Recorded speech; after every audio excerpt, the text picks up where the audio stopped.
Alors, Giuseppe Conti, vous êtes expert en négociation, vous êtes directeur chez Merck, mais vous donnez aussi des cours et des conférences sur l'art de la négociation. Vous vous êtes intéressé de près à la négociation pour les femmes.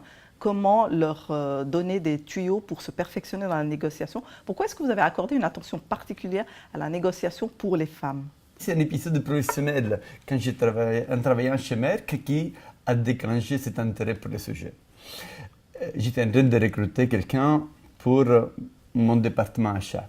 J'ai posé la question à une des candidates, donc c'était une femme sur la trentaine, et je lui ai demandé la mythique question sur le salaire, c'est quelles sont vos attentes salariales? Alors elle me répond, ben, je voudrais 65 000 euros. 70 000, ça pourrait jouer.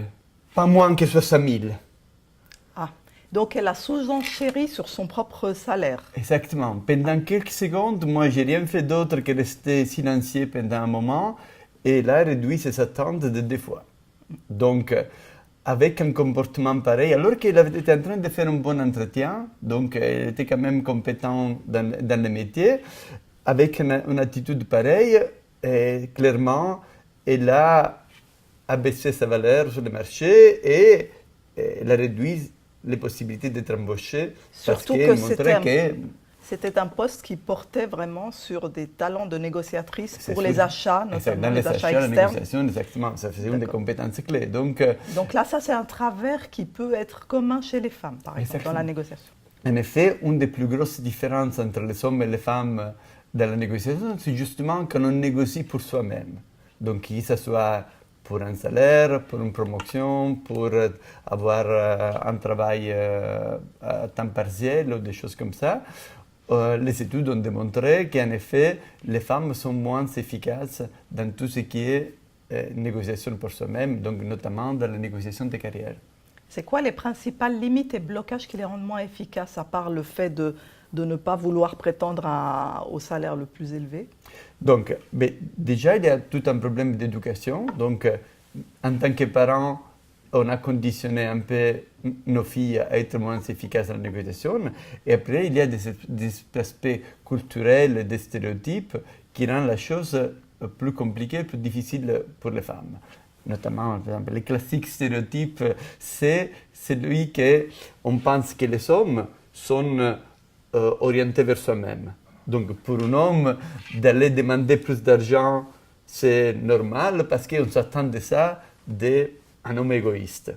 Alors que pour les femmes, on pense que les femmes soient orientées vers les autres. Et donc, quand une femme qui est censée être orientée vers les autres commence à demander plus pour soi, elle casse le stéréotype.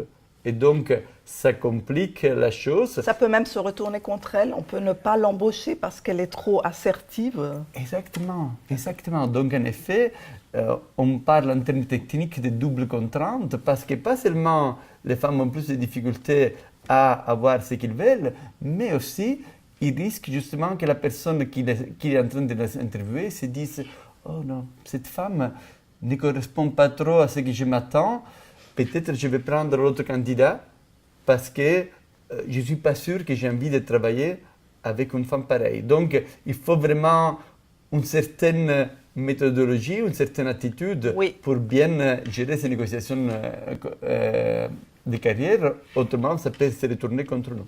Alors justement, si vous nous donnez en résumé quelques-unes de ces méthodes et de ces techniques que vous donnez dans vos cours aux femmes, quelles sont-elles alors? D'accord. Donc moi j'ai une méthodologie qui s'appelle Harmony, donc qui est basée sur 7 étapes. Une de ces étapes, c'est notamment d'approcher la négociation comme quelque chose de collaboratif. Donc on n'est pas au marché quand des négociations commerciales dans lesquelles on commence à dire 130 000, 120 000, 128 000, 122 000, etc. Donc, c'est pas le bazar. C'est pas le bazar, c'est pas les souks dans lesquels on va se battre sur les choses. Donc, il faut pouvoir apprendre à gérer la négociation comme une résolution des problèmes, dans lesquels on n'est pas des côtés opposés de la table, mais on est l'un à côté de l'autre en essayant de résoudre un problème commun.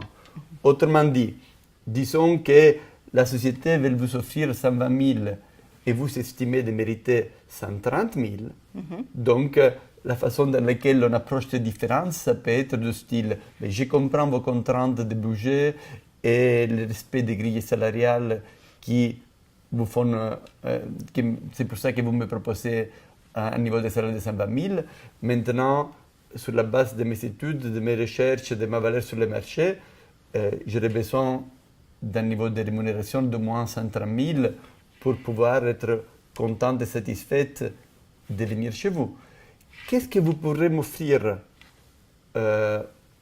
ou du point de vue du salaire, ou du niveau de bonus, ou du niveau pour d'autres bénéfices, pour qu'on puisse combler cette différence et que je puisse rejoindre votre société. Il faut élargir la discussion sur une palette d'avantages au-delà du seul salaire. Exactement. Peut-être je n'aurai pas 130 000 en salaire, mais j'aurai une voiture de fonction, ou j'aurai un bonus plus important, ou j'aurai des bons repas, ou d'autres bénéfices qui peuvent quand même avoir une vraie valeur pour la personne qui embauche. Et quelle était déjà cette citation de ce professeur de Harvard qui avait, je crois, la meilleure solution d'entre toutes? Vous voulez me la rappeler? Il y a un prof d'Harvard qui s'appelle Rosabeth Kanter, qui a été interviewé par des hommes. Mais qu'est-ce que les hommes peuvent faire pour essayer de résoudre ces différences de salaire entre les hommes et les femmes? Il y a de grosses différences, c'est pas correct. Qu'est-ce que nous, on pourrait faire dans ça? Vous pourrez commencer par faire la lessive. Parce qu'en effet, une des grosses contraintes pour les femmes, c'est qu'ils ont une plus grosse partie des charges à la maison. Et donc, c'est sûr que si la femme doit s'occuper de la maison, doit s'occuper des enfants et de s'occuper de la carrière, après c'est difficile de pouvoir gérer tous les trois d'une façon complète et efficace.